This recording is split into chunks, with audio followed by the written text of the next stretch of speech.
you wanted the best, you've got the best podcast, the hottest podcast in the world.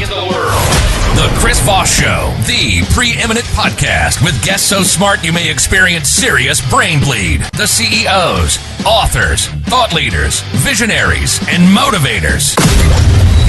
Get ready. Strap yourself in. Keep your hands, arms, and legs inside the vehicle at all times, because you're about to go on a monster education roller coaster with your brain. Now, here's your host, Chris Voss. Hi, folks. It's Voss here from thechrisvossshow.com. Welcome to the show, ladies and gentlemen. We certainly appreciate you guys being here. As always, without our audience of 15 years, we couldn't do it without you, because otherwise I'd just be sitting here talking to a mic, talking to myself, which is pretty much what I do on Fridays around here, is sit and talk to all my other personalities and try and keep the one that always says kill, kill, kill from doing anything more that's going to add more ankle bracelets to me. I get one of them off next week. We wrote that joke a couple shows ago last week. The multiple ankle bracelets, because that's what makes it funnier. So there you go. We improve on callback jokes every now on the show. For 15 years, folks, we bring the CEOs, the billionaires, the White House presidential advisors, the Pulitzer Prize winners, the brilliant authors, the minds, and all that stuff. And guess what? None of them are me. And that's why we have guests on the show. And you have a book, eh? So there you go. And so they come to you and they part their stories of life, their journeys, their cathartic times, the things that they've mastered, and they help you improve the quality of your life by mastering them. And you embark in what we call the Chris Voss Show Glow, which, I don't know, I think we're making a coffee called that or something. Who knows? We'll find out later. We have an amazing gentleman on the show. And before we get to him, also, we got to do the plugs. Goodreads.com/Chris Voss, LinkedIn.com/Chris Voss, the big LinkedIn newsletter, the 130,000 LinkedIn group, Chris Voss one on TikTokity, and Chris Voss Facebook.com. He is an amazing author who's joining us on the show today. Carl Grant III joins us. We couldn't book 1 and 2 or number 4, but we booked the third one. He is the author of the newest book that has just come out December 11th, 2023. Hot off the presses. You can still get high on that print smell. Does anybody do that anymore? Or maybe you could try doing that on Kindle. The book is called How to Live an Abundant Life, because that sounds like a fun thing to do. Carl Grant III is a married father of 5 adult children and a man of faith. He is a successful entrepreneur and servant leader who lives in Austin, Texas. He is the chairman of a company that is working to eradicate diseases previously thought to be incurable. Hopefully one of them is stupidity. Carl enjoys fitness, boating, aviation, live music, and world travel. He's currently spending significant amounts of time in the Middle East, building bridges between the East and West. Good luck with that. He founded 2 workplace ministries, Sunday Service at South by Southwest and the High Tech Prayer, and spent 20 years volunteering in juvenile detention centers. We probably met him. No, I'm just kidding. Welcome to the show, Carl. How are you? Thanks, Chris. Good to be here. There you go. Now my audience is checking my rap sheet. So there you go. Give us your .com, Carl, so if you can find you on the interwebs. Just to follow me on Instagram. Good place to find me. Carl.grant.iii. There you go. So give us a 30,000 overview of what's inside your new book and what it entails. Yeah, Chris. So I spent most of my life doing professional services business development, meaning that I was the first business development hire at PricewaterhouseCoopers, where I grew the market share there by 33%. And then I was global head of business development at Cooley for 20 years. When I got to the firm, we had $310 million in revenue annually. And when I left, we had over $2 billion in revenue. Wow. When I left after 20 years, I initially embarked upon writing a business book about how I did what I did in those jobs. And as I sat down to put pen to paper, I really got to thinking about how I did what I did, what worked, and the fact that that's really a niche audience. Like, there's not too many people that are going to, try to sell accounting and legal services. So I really started to think about how I applied those principles that made me successful at work, at home, and in the community. And so I expanded the scope of the book to talk about your life, right? Because a lot of what I did in those jobs to be successful was contrary to human nature. And that's the approach that I take in the book. It's really, if you think about, you want something from somebody else, is your way to get that thing from that other person going and asking for it? No, it's actually not. It's actually being giving towards that other person. And if you're giving in all aspects of your life, at home, in the community, in your work life, you find that people want to give back to you. And so it's really kind of a contrary view that most people take in business books of how to sell things and how to do things. There you go. And as we talked about in your biography, you espouse servant leadership, which I think a lot of people are still adapting to. You can pick your words, people. Go for it. And, we talk about a lot on the show, since leadership's a favorite topic of mine, in being a servant leader. And I think a lot of that's changing in the business environment and every place else. Give us a little bit of your history, Carl, in your words. What's your journey through life? What got you involved in the things you did? What shaped you? Hurt you as a child? No, I'm just... Yeah, so I was a bad kid, just like you, Chris. But so I was a complete atheist until the age of 24. And so I just did whatever I wanted to do. There were no bounds on my life whatsoever. And I was a very selfish person. And while in grad school, I came to faith. And that's really where things started to change for me. When you talk about servant leadership, I remember when I first opened the Bible and I saw a Bible verse that said, quoting Jesus, "He who wishes to be first must be last and servant of all." That just blew my brain. I'm like, whoa. And I had to try to think about, what does that look like? Right? Because who doesn't want to be first? But how can you be last and servant of all? And so I was a military officer at this point in my life. And I was really trying to, that verse stopped me dead in my tracks because I wanted to know what that looked like. And I thought about, as an officer in the military, you're hungry just like everybody else. But when it's time to eat, you don't go and eat first. You put your soldiers in front of you. You feed them first. You eat last. That's what it's like to be last and servant of all. And if you take that approach in every aspect of what you do with your family, if you go me, and I'm going to do everything for myself, it doesn't work well. And so instead, like in my personal finances, right, I put God first. I give 10% of what I get, and then I've got 5 kids and a wife, and horses, and you got a lot of giving there. A dog, right? And so my whole life has been giving. And you know what? Through that, I found abundance, right? And so many people I know have all of these horrible problems. They're thinking about all of their problems. And I look at them, I'm like, you know what? I don't have time to have problems. I'm dealing with everybody else's problems. Grant, Carl, you got to quit following my Facebook feed. And then you won't see other people have all the problems. I'm just sorry. I had to give the joke in. No, it's real stuff. But it took me, I lived it for, I'm 57 years old now. I've lived it. Right. And then doing this book, it was really a time of reflection, just looking back, like, boy, I've had a really good life, a really happy life.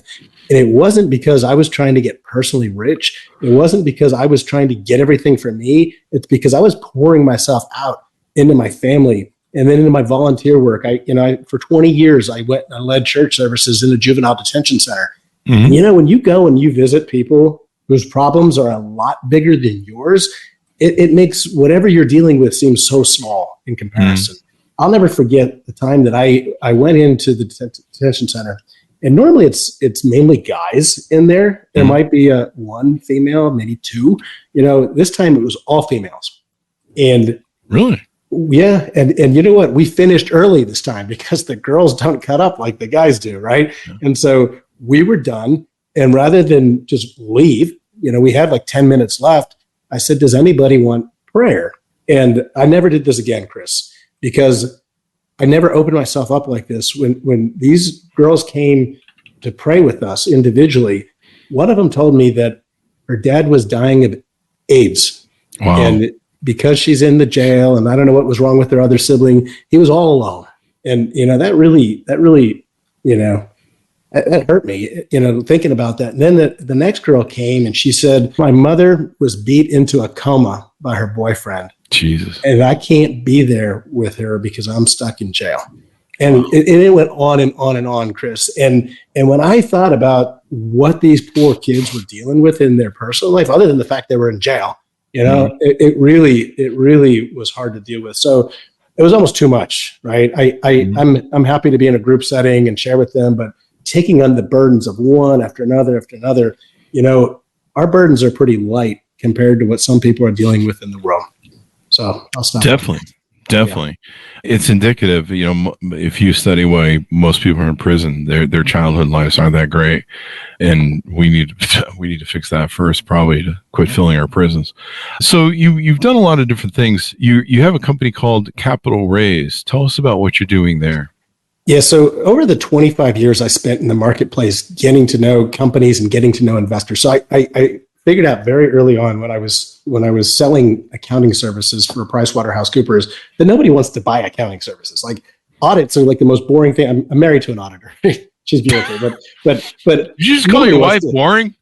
No. She's beautiful, but nobody wants to buy an audit. Like, any successful company is going to need an audit at some point in time, but nobody wants to buy one. And so what I did was I figured out that we audited most of the venture funds in the country, and if I could be the conduit between the emerging companies and the money, then everybody loved me. And so I got to know all these investors through 2 years at PwC, 2 years at Fairfax County, 20 years at Cooley.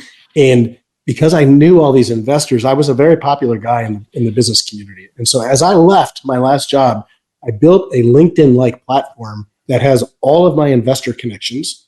And it has a matching algorithm that matches their investment criteria with companies. When they build a profile on the platform, we can look in there and see on a percentage basis who is the best match for their company and make those referrals. And so I'm doing that business with my son, which is pretty cool because, as you've already established, there is a Carl Grant IV, and so we're kind of interchangeable. And so he works on these. We share an email address, and he works on the referrals. He's actually getting to know not all of the investors yet, but a lot of the investors himself. And so, we're able to get companies to the right investors pretty efficiently. There you go. We'll have him on the show when he puts out a book. I'm just kidding. Okay. We'll just do them all. We were talking with the Tom Clancy people the other day, last week, and we've had everybody on but Tom Clancy, and we're joking that maybe we can get an AI virtual thing of Tom Clancy so we can make sure we've had everybody on the show for the Tom Clancy teams. So there you go. Now, you have another company, I believe, that you run as well. Or I think you're involved in it. Do I have that right? Connects Partners? Connects Partners is my consulting company. So yeah, okay. Since I've grown all that revenue for these big firms, I have other firms that want to engage me to figure out how I did that. Mm-hmm. I'll go in and I'll do business development training for professional services companies. I've done a large law firm, a large investment bank. I'm doing one of the big four coming up soon. So it's something I really enjoy doing. And then I get engaged by some of them to come in and help them actually write plans and execute plans. And so I don't want to go back doing that full time, Chris. I did it long enough, but I don't mind coming in, spending a day to a week working with companies to help them improve their business development. There you go. One thing you talk about in your book is finding your purpose and letting it guide your actions is critical. Talk to us about why that's important. What does it mean to find my purpose? What is my purpose? I mean, my purpose today is to get tacos later, but that doesn't sound like what you're talking about. Well, we really do a deep dive on that. And so to do that topic thoroughly, we're not going to be able to do it in a few minutes. Just tease it, man. We're not asking you to write the book on the show, Carl. We tease it out. And there you go. A lot of people wonder, or they feel like they don't have a purpose, right? That's one of the things that we start out like, people enter life and they say, I was a mistake, my parents weren't married or I wasn't wanted or whatever, and we dispel that notion, right? Have you been talking to my parents? No, I'm just kidding. Sorry. So the jokes we do on the show. So we started from the very basics, right? Where we established that everybody's created. God has created all of us for a purpose. And sometimes we need to figure out what that purpose is. And so I walk through how I found what I was meant to be doing. I never set out to do professional services business development. That sounded boring to me, honestly. So I remember when I got a phone call when I was working in this government job doing capital attraction for Fairfax County Economic Development Authority. PricewaterhouseCoopers, the two large accounting firms, then were merging to create the largest professional services organization in the world. And I was the very first person they hired to go out and sell their services. And I never thought I wanted to do that. In fact, when I got the call, I'm like, I don't think I want to do that. And the woman then told me what they were going to pay me. I'm like, okay, I'll do that. I'll do that. And yeah, it was a lot more than I was making. That's how I got involved in OnlyFans. I'm just kidding. I don't. don't do that, Chris. It's a callback joke we use on the show every now and then. Yeah, I agree with you. Don't do that. So don't do that. When I started to do it, I actually found that I was very good at it. And so sometimes you have to take your cues from others to figure out what your purpose is. Like, for example, public speaking is something that terrified me. I remember when I was in graduate school in my mid-20s, and they joked about having us get up in front of the whole class and give an impromptu speech. I was terrified of that. And then later in life, I would have people ask me to speak on something. For example, the scariest thing I could ever imagine speaking is giving the sermon at church. Like, think about that. That's a serious thing to do. And I was asked to do it. And I did it. And then afterwards, I had people actually come up to me and say, that was really good. You were really good. And so sometimes you have to take your cues from other people to say, oh, you should be doing this, or you're a good speaker. For example, taking cues from others.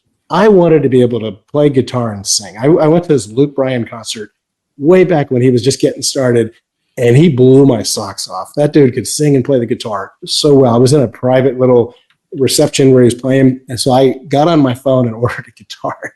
And I started taking voice lessons and started, playing the guitar on YouTube.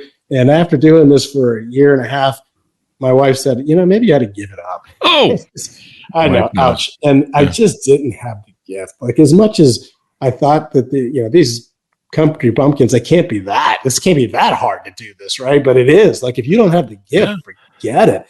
But you know what?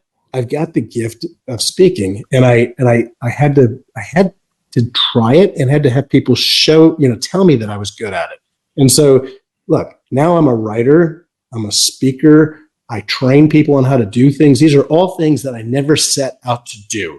They're things that I found along the way. And so I take the readers through a journey of how to figure out what you're good at, and then lean into those things, and how to listen to others as they let them know. Sometimes you don't see it in yourself, right? Like, most of us are pretty insecure. You get up and speak. You don't know that you were a good speaker. I didn't know that I was a good speaker, but you hear it enough from people as you do it, and you're like, maybe I'm a good speaker. So I was just invited to go to Pakistan and speak in front of thousands of people. And, that's a pretty daunting thing to do, Chris. I mean, plus if you don't do it well, they'll shoot at you probably. I don't know. You're the only American in this room. I mean, obviously, and you're speaking on a topic way out of your comfort zone and to people that you don't know. And boy, you better be good at what you're doing, or else you're going to bomb. There you go. Finding purpose is so important. I find that to be something, it seems like a lot of people are listless now. They're looking at Instagram and they think that, I don't know, chasing Kardashians is their purpose. A lot of young men or men, I find, don't seem to find their purpose till their midlife crisis in life. They think it's one thing, it's another. It seems to be what a lot of our young men have issues with, is finding a purpose in life. A lot of people are thinking, I need to, if I find this, it will fix my problems. If I do this, it will fix my problems. If I find someone else, it will fix my problems. It's like, no. And finding your purpose is so important. What your goal is in life, especially as a man, because as men, it's our job to live our purpose. I mean, we're designed to spend a whole lifetime building ourselves and creating something that contributes to society and serves society, really. And Chris, it's not just one purpose. Your purpose can change over time. Yeah. Right? For 20 years, I was meant to do one thing. I did it well. Mm-hmm. And at the 20th anniversary, my time there was done. It was very clear I was meant to move on.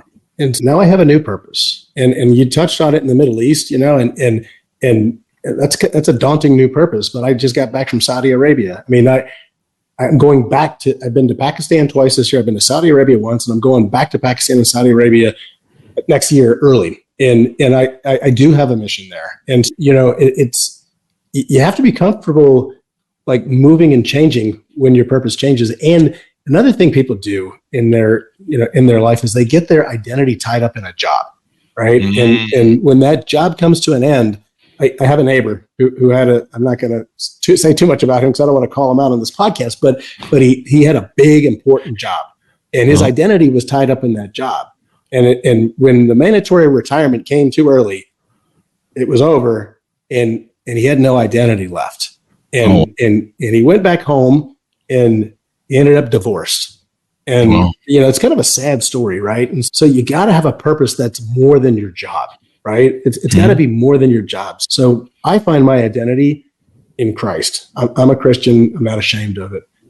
And then I find identity in my family as well, right? I'm a family man. I'm a father of 5 kids and a husband of 29 years. And I hope that marriage stays with me until I die. But things happen, right? People pass away and they lose people. But until that sacred bond ends, that's part of my identity.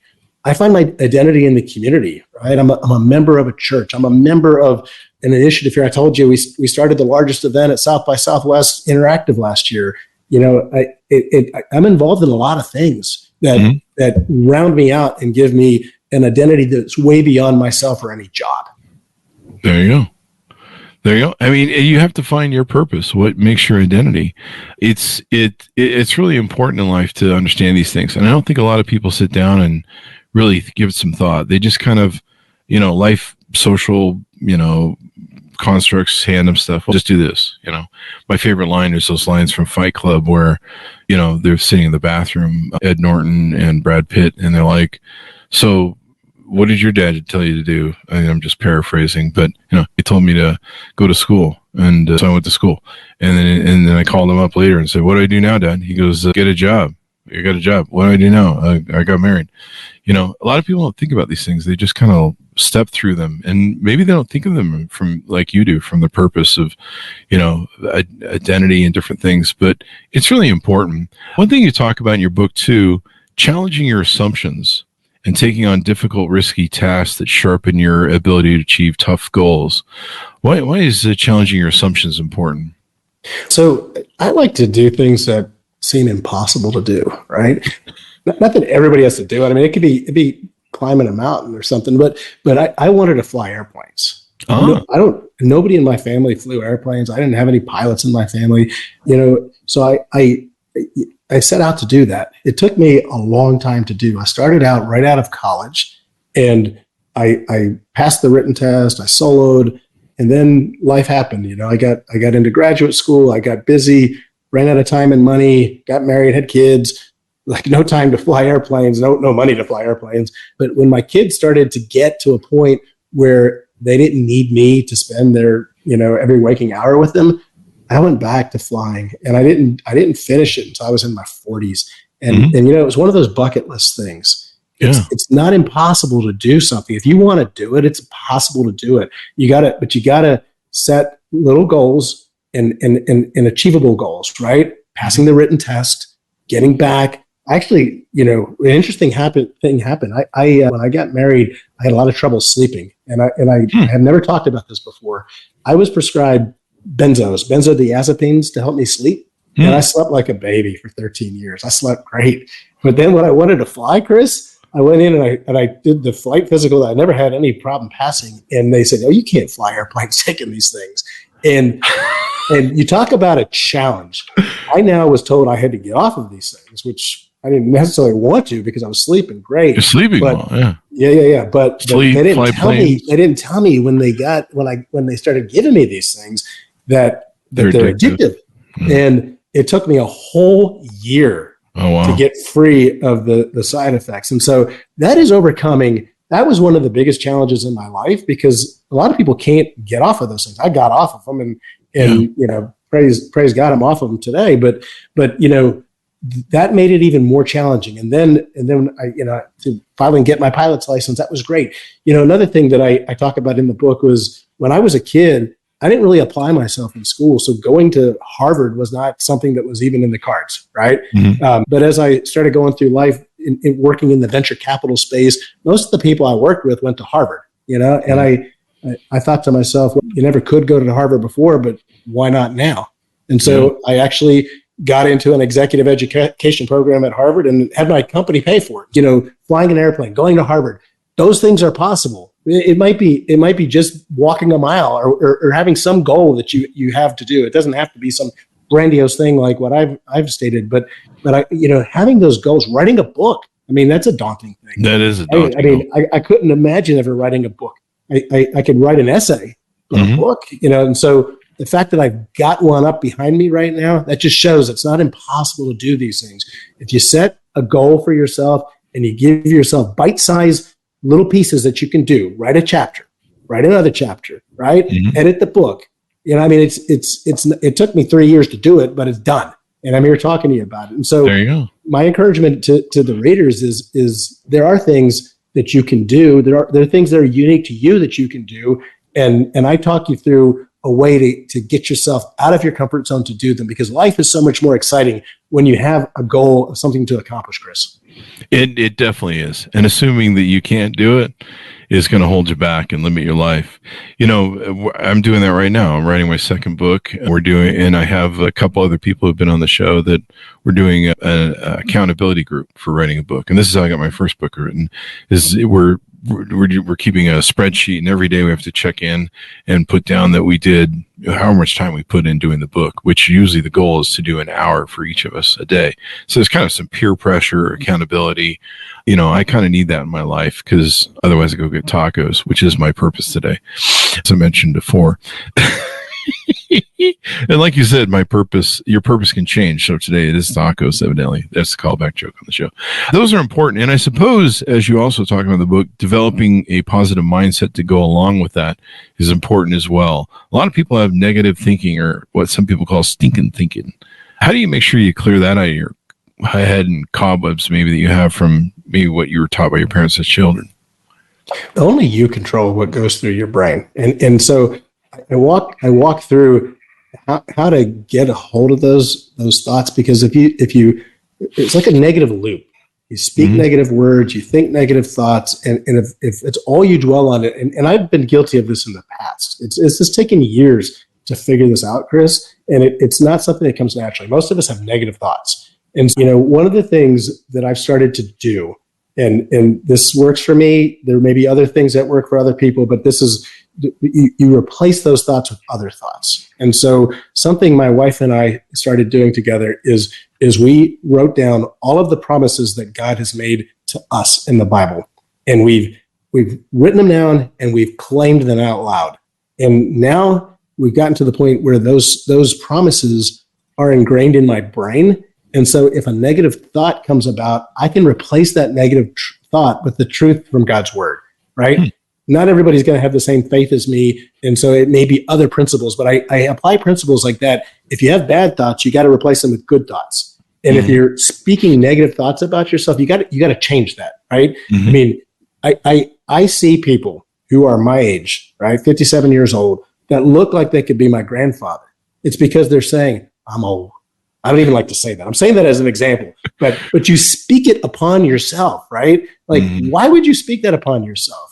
I am getting younger and more lively as I go on through life because I speak positive things over myself, right? I go into the gym and I'm not saying you look old and decrepit. I'm saying you look great. You're getting better. You're getting stronger. You speak positive things over yourself and you manifest that reality. It's amazing how it works. I say you look great for an old decrepit guy.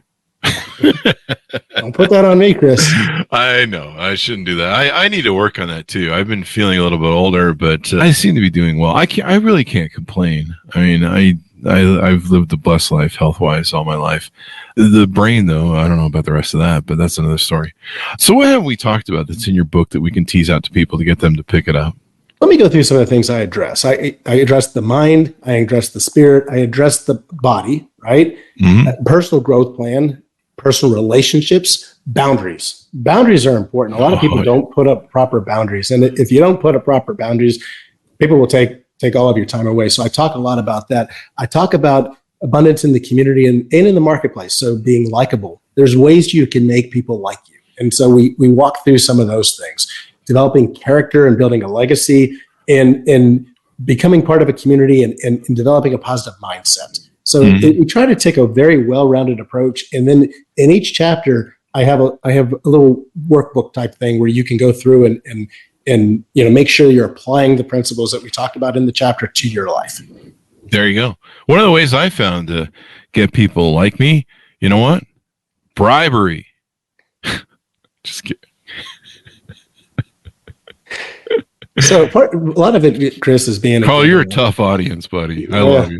I think you're funny, man. But you being a giver and not a taker. That's a big part of this, right?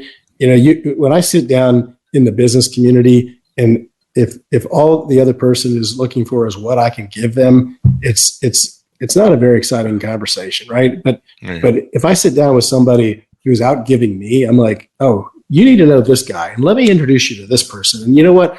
I know this organization, and I can get you into there.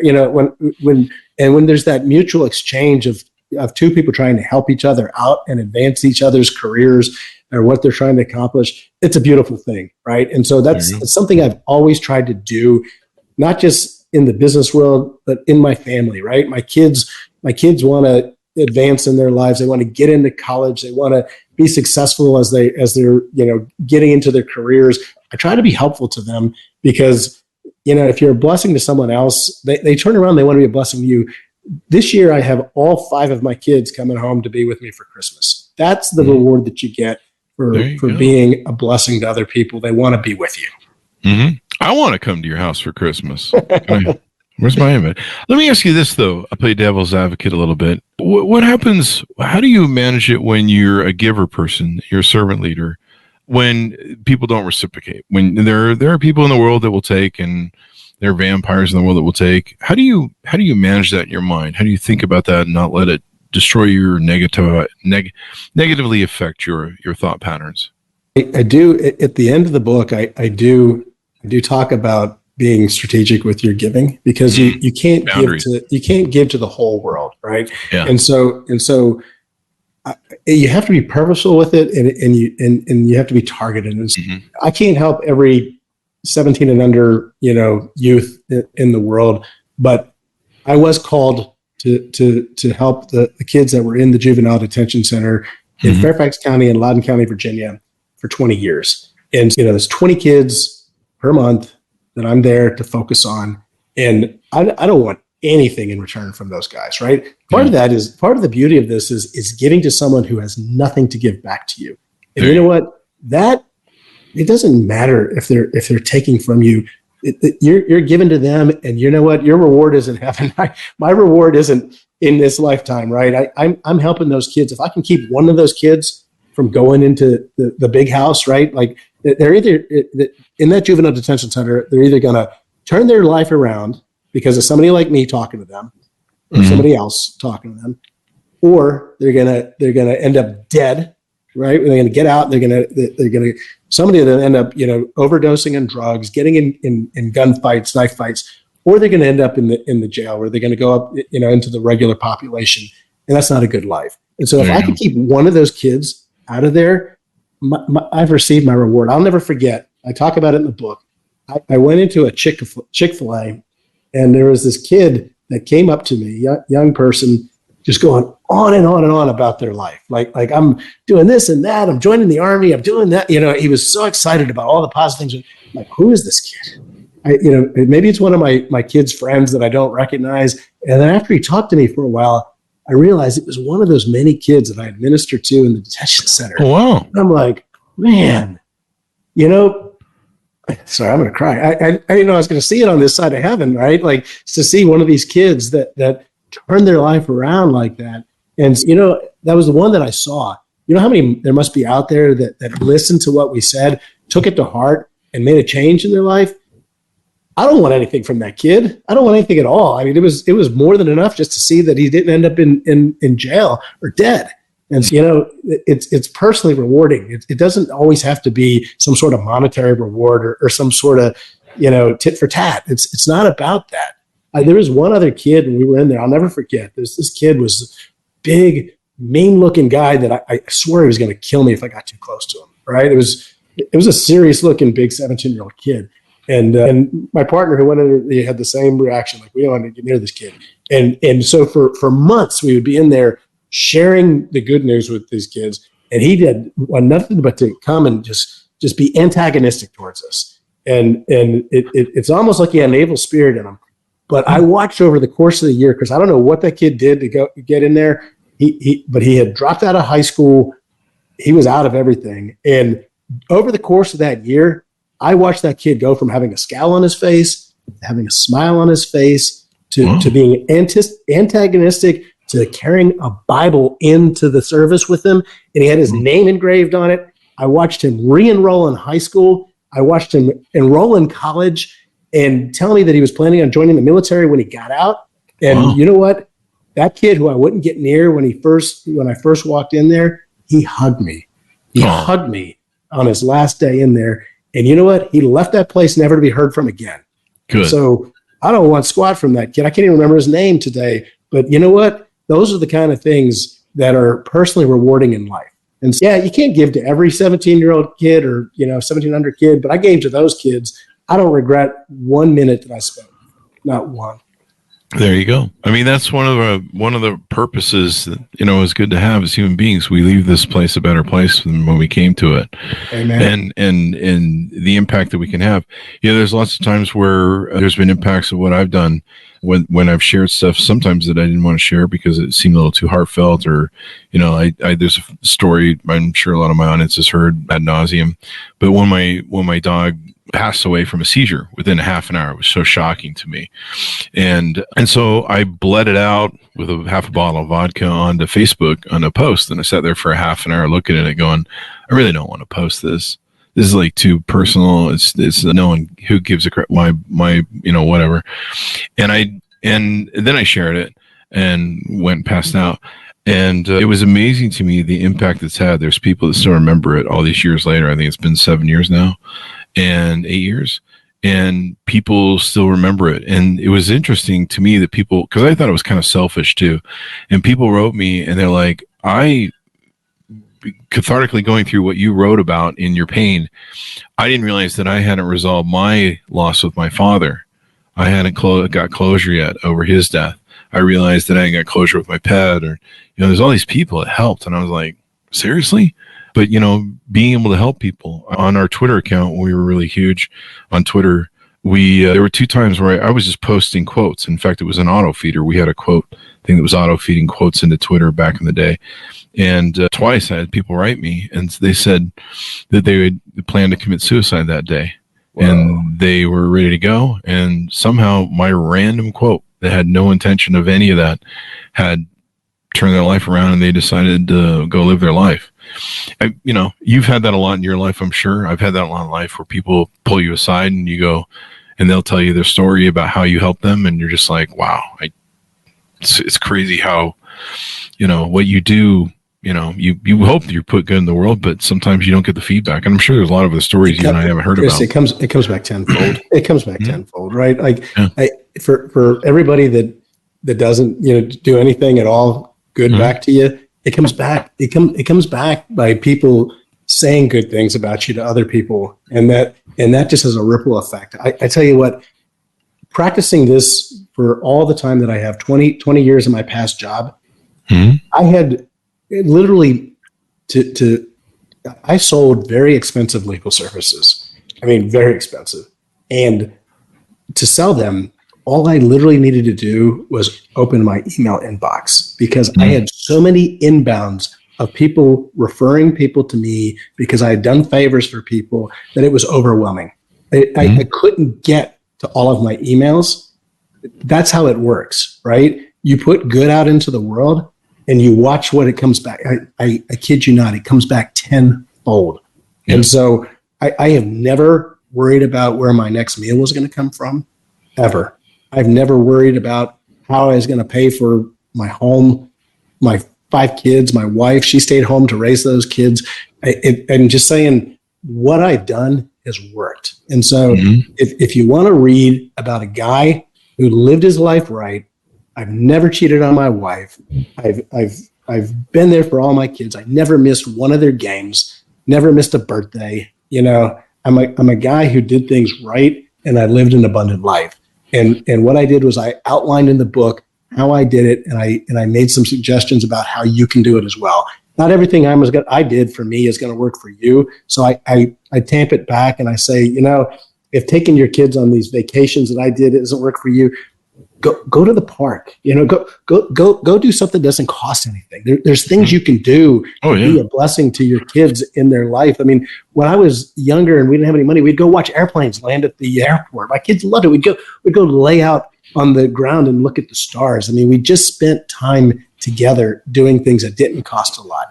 I also give the expensive options too, because I've been blessed in my life and I was able to do some nice things for the kids, and I lay some of that out there. And those things I did with them are some of the best memories they've had in their lives. I mean, I took each of my kids on a vacation individually, and the blessings that those trips were for my kids and for me, being able to go and explore and see things in the world was just wonderful. There you go. You've inspired the hell out of us, Carl. It's been fun to have you on and inspiring. Give us your final thoughts as we go out. Pitch on people to order up the book. Look, if you order up the book, it's Carl Grant, How to Live the Abundant Life. It's on Amazon and Barnes & Noble. Would love to have a review from you. Would love to have your feedback. I am genuinely interested in hearing from people. Find me on social media and send me a note, make a comment. Some of the ones I've already received have been so inspiring. It's really nice to hear about how people are dealing with these things in their own lives, and I do care. There you go. Thank you very much, man. We really appreciate it, and hopefully we've changed some lives. That's the whole reason we do the Chris Voss Show and share all these stories, is hopefully we change some lives and share people's stories. The stories of the owner's manual of life, as we always say. So thank you very much, Carl. We really appreciate it. And then it was your Instagram.com. Did we get that? Yeah. Carl.grant.iii. There you go. So thanks for coming on the show, Carl. Thanks to Minus for tuning in. Go to goodreads.com/Chris Voss, LinkedIn.com/Chris Voss. Chris Voss, one on the TikTokity. Subscribe to the big LinkedIn newsletter and the 130,000 group on LinkedIn. Thanks for tuning in. Be good to each other. Stay safe. And we'll see you guys next time.